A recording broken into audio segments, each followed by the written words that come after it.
నమస్తే, welcome to our channel. నేను ప్రియాంకారావు. సినీ ఇండస్ట్రీలో కాస్టింగ్ కోచ్ గురించి చిరంజీవి గారు చేసిన కామెంట్స్ మన అందరికీ తెలిసిందే.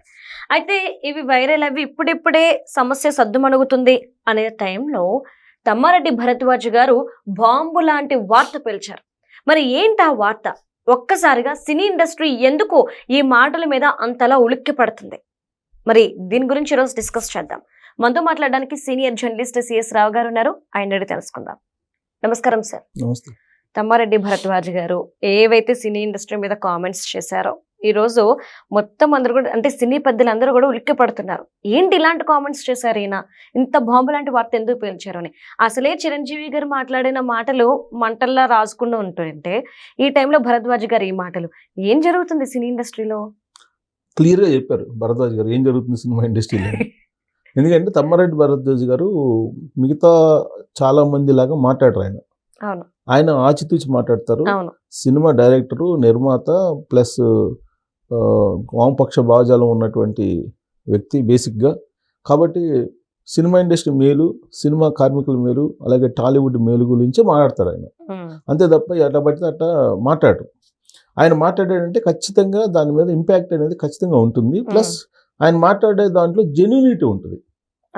ఇప్పుడు ఆయన మాట్లాడినట్టు మాట్లాడిందంటే సినిమా ఇండస్ట్రీలో ఇద్దరు పెద్దలు కామవాంఛతో రగిలిపోతూ ఉంటారు, ఎవరిని వదిలిపెట్టరు. సినిమా ఇండస్ట్రీకి వచ్చినటువంటి వాళ్ళని అందరినీ వీలున్నంత వరకు కాస్టింగ్ వచ్చి పాల్పడుతుంటారు అని చెప్పి సినిమా ఇండస్ట్రీలో ఉండే ఇద్దరు పెద్దల గురించి మాట్లాడారు ఆయన. ఆ ఇద్దరు పెద్దలు ఎవరు అనేది ఆయన పేరైతే రివీల్ చేయాల. ఇద్దరు సినిమా పెద్దలు అన్నారు ఆయన. ఇద్దరు సినిమా పెద్దలు ఈ విధంగా కామవాంఛతో రగిలిపోతుంటారు. కాస్టింగ్ కౌచ్ అనేది లేదు అని ఎలా చెప్తారు చిరంజీవి గారు చెప్పారు కాస్టింగ్ కౌచ్ లేదు, కాస్టింగ్ కౌచ్ సినిమా ఇండస్ట్రీలో లేదు అనేటువంటి విషయాన్ని ఎలా చెప్తారు, ఉంది అని చెప్పి ఆయన కుండ బద్దలు కొట్టినట్టు చెప్పారు తమ్మారెడ్డి భరద్వాజ్ గారు. చెప్తూ ఆయన ఏమన్నారంటే, పూర్వము జమీందారులు డబ్బున్నటువంటి వాళ్ళు వీళ్ళు సినిమాలు తీసేవాళ్ళు. ఎందుకు తీసేవాళ్ళు అని అంటే కేవలం వచ్చినటువంటి మహిళల్ని వాడుకోవడానికి, సినిమా ఇండస్ట్రీకి వచ్చిన మహిళల్ని వాడుకోవడానికి సినిమా తీసేవాళ్ళు అనేది ఆయన ఇంకొక వర్షన్ చెప్పారు. ఇప్పుడు అప్పట్లోనే లిమిటెడ్గా సినిమాలు వచ్చాయి, సినిమాలు తీసేవాళ్ళు. వాళ్ళు కేవలం లేడీస్ కోసమే సినిమా తీసేవాళ్ళు, అంతే తప్ప వాళ్ళు ప్యాషన్గా వచ్చి సినిమాలు తీసేటువంటి వాళ్ళు కాదు. జమీందారులు, అప్పుడు జమీందారులు డబ్బు ఉన్నటువంటి వాళ్ళు లేడీస్ కోసం తీసేవాళ్ళు. ఇప్పుడు సంవత్సరానికి 250 సుమారుగా సినిమాలు తీస్తున్నారు. ఈ 250 సినిమాలు తీసేవాళ్ళలో కనీసం 40 సినిమాలు తీసేవాళ్ళు లేడీస్ కోసమే తీస్తున్నారు, వచ్చినటువంటి లేడీస్ని వాడుకోవడానికే తీస్తున్నారు అనేటువంటి ఒక బాంబు లాంటి వార్తలు, బాంబు లాంటి పాయింట్స్ సినిమా ఇండస్ట్రీ మీద ఆయన మాట్లాడారు.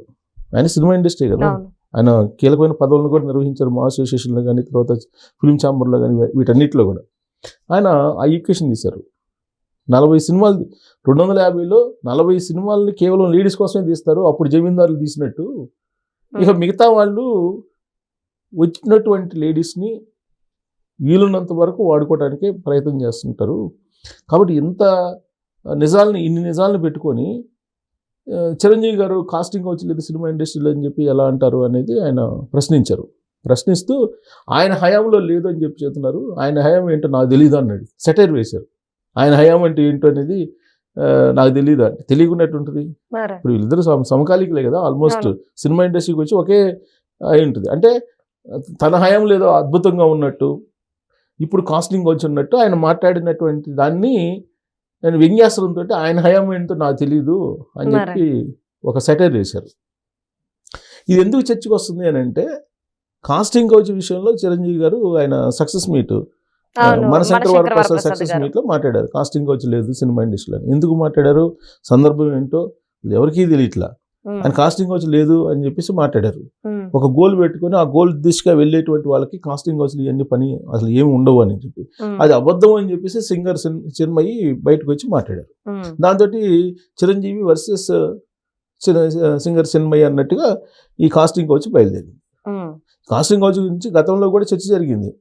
ఎప్పుడు శ్రీరెడ్డి ఎప్పుడైతే నగ్నంగా ఫిల్మ్ ఛాంబర్ ఎదుట నిరసన వ్యక్తం చేశారో ఆ రోజు నుంచి ఈ కాస్టింగ్ కౌచ్ గురించి అనేక సందర్భాల్లో అనేక రకాలుగా చర్చకు వస్తూనే ఉంది. దాని మీద సినిమా ఇండస్ట్రీలో ఉండేటువంటి లేడీస్ గురించి కొంతమంది నోటి దురుసుగా నోరు పారేసుకున్నటువంటి వాళ్ళు కూడా ఉన్నారు, ఏది టీవీల్లో కూడా. అవును. దాని మీద చర్చ జరుగుతుంది. చర్చ జరుగుతున్నటువంటి క్రమంలో వస్త్రధారణ గురించి ఈ మధ్య శివాజీ గారు అలాగే అనసూయ గారి మధ్య ఒక వారు జరిగింది. అవును. అది ఒక 4 రోజులు జరిగింది. ఆ ఇష్యూ మీద అవును. డిస్కషన్ జరిగింది. సో దాని కంక్లూజన్ ఏమన్నా వచ్చిందంటే ఏం రాలా. వస్త్రధారణకు సంబంధించి అనసూయ గారు ఆవిడ అభిప్రాయం కరెక్టే, శివాజీ గారి అభిప్రాయం కరెక్టే, ఆ 2 పదాలు తప్ప అనేది డిసైడ్ చేశారు. మరి 4 రోజుల పాటు దాదాపుగా సినిమా ఇండస్ట్రీలో ఉండేటువంటి వాళ్ళు ఈ వస్త్రధారణ మీద అలాగే కొంతమంది ఆధ్యాత్మికతలను కూడా జోడించి రకరకాలుగా చర్చలు జరిపారు. అవును. మరి దానికి ఏమైనా కంక్లూజన్ వచ్చిందంటే రాలా. రాను. ఇప్పుడు కాస్టింగ్ కోచ్ కూడా ఇంతే. కాస్టింగ్ కోచ్ కూడా ఎన్ని రోజుల నుంచి, ఎన్ని సంవత్సరాల నుంచి చర్చ జరుగుతుంది. అసలు ఇది భరద్వాజ్ గారు ఎప్పుడు చెప్పారు? ఎప్పుడో పూర్వం జమీందారులు ఉండేటువంటి రోజుల్లోనే అప్పటి నుంచి మొదలుపెట్టారు. అవును. అప్పటి నుంచి మహిళల కోసమే సినిమాలు తీసేవాళ్ళు అప్పట్లో. ఇప్పుడు కూడా ఉన్నారు మహిళల కోసమే సినిమాలు తీసేటువంటి వాళ్ళు. అసలు కాస్టింగ్ కోచ్ లేకుండా ఎలా ఉంది సినిమా ఇండస్ట్రీ? సినిమాలు తీసేదే కాస్టింగ్ కోసం, మహిళల కోసం తీస్తుంటే అని చెప్పి ఆయన చెప్తూ, చిరంజీవి గారి ఏదైతే వ్యాఖ్య చేశారో చిరంజీవి గారు, దాన్ని ఒక రకంగా చెప్పాలంటే డైరెక్ట్గా కాకపోయినా ఖండాలుగా ఖండించారు. అంతే. సో కాబట్టి కాస్టింగ్ కౌచ్ అనేది విచిత్రం ఏంటంటే సినిమా ఇండస్ట్రీ గురించే మాట్లాడతారు. కాస్టింగ్ కౌచ్ అంటే అన్ని రంగాల్లో కాస్టింగ్ కౌచ్ ఉంది. కాస్టింగ్ కౌచ్ లేనటువంటి రంగం ఏంటి చెప్పండి? ఏది లేదు. ఏది లేదు. ఇంకోటి తెలుసా, అన్నిటికంటే ఎక్కువ కాస్టింగ్ కౌచ్ ఉండేది సాఫ్ట్వేర్ రంగం. అది నిజమే. ఈ మధ్య కాలంలో చేసినటువంటి సర్వేల్లో బయటపడినటువంటి అంశం సాఫ్ట్వేర్లో కాస్టింగ్ కౌచ్ అంటే, ఇప్పుడు కాస్టింగ్ కౌచ్ ఇది సినిమా గ్లామర్ కాబట్టి గ్లామర్ ఉంది. సో గ్లామర్ ఫీల్డ్ కాబట్టి అలా చర్చకు వస్తుంది తప్పితే అన్ని రంగాల్లో ఎంతో కొంత ఉంది. తీవ్రత ఎక్కువ తక్కువ అంతే. మీడియా రంగంలో లేదా? ఎందుకు లేదు? మీడియా రంగంలో కేసులు పెట్టారు కదా, పెద్ద పెద్ద ఎడిటర్ల మీద కేసులు ఉన్నాయి కదా. మరి ఎక్కడ లేదు? అన్ని చోట్ల ఉంది. కాకపోతే సినిమా ఇండస్ట్రీలో గ్లామర్ కాబట్టి ఆ విధంగా సినిమా ఇండస్ట్రీ గురించి చర్చ జరుగుతుంది తప్పితే ఇది సామాజికంగా మార్పు రావాలి తప్పితే ఇప్పుడు ఈ విధంగా మాట్లాడుకున్నంత వల్ల రాదు.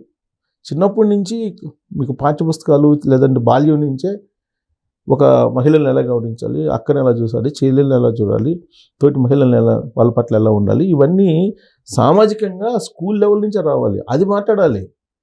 చిరంజీవి గారు ఏదో అన్నారని చెప్పి ఈయన అన్నారని చిరంజీవి గారు, వీళ్ళిద్దరు అన్నారని చెప్పేసి ఇంకొకళ్ళు చిన్మయ్య, లేదా చిన్మయ్య అన్నారని ఇంకొకళ్ళు, ఇట్లా ఒకరికొకళ్ళు ఖండించుకోవటం కాదు. అసలు కాస్టింగ్ వచ్చి ఉంది మాట వాస్తవం. సినిమా ఇండస్ట్రీ కాదు, సర్వత్రా ఉంది. ఎక్కడ లేదు చెప్పండి. నేను ఉదాహరణ చెప్తా. ఇప్పుడు మా వ్యవసాయ ఫ్యామిలీ అండి, మాకు కొన్ని ముఠాలు వచ్చాయి. ఇది కొంతమంది కూలీలను తీసుకొచ్చే వాళ్ళు ఉంటారు. ఆ ముఠా మేస్త్రి ఉంటాడు, ఆ ముఠా మేస్త్రి కాస్టింగ్ కోచ్ చేస్తుంటాడు. మరి ఎక్కడ లేదు. సో కాబట్టి ఇది చర్చ కాదు, దీనికి ఒక పరిష్కారం రావాలంటే ముందు అసలు సామాజిక దృక్పథం, సామాజికంగా ఆలోచన మారాలి. Right. Thank you so much.